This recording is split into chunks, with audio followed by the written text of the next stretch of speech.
Hi అండి అందరికీ.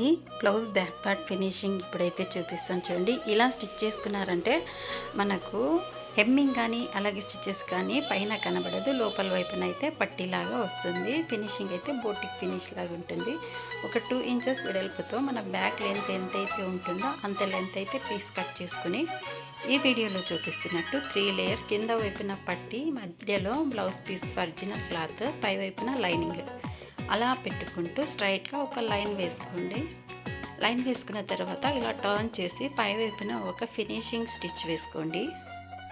ఇలా ఎండింగ్ వరకు అయితే ఇలా స్టిచ్ చేసుకున్న తర్వాత ఈ వీడియోలో చూపిస్తున్నట్టు చూడండి, క్లాత్ని లైనింగ్ క్లాత్ పైన ఈ పట్టి ఉంటుంది కదా, అది ఫోల్డింగ్ చేసేసి ఎండ్ వరకు స్టిచ్ చేసుకున్నారంటే మనకు ఇలా టర్న్ చేసుకున్నాక మన పై వైపున స్టిచెస్ కానీ ఏమీ కానీ అస్సలు కనబడదు, నీట్ ఫినిషింగ్తో ఉంటుంది. వీడియో నచ్చినట్టయితే లైక్ చేయండి, కొత్త వాళ్ళు అయితే సబ్స్క్రైబ్ చేసుకోండి. Thank you for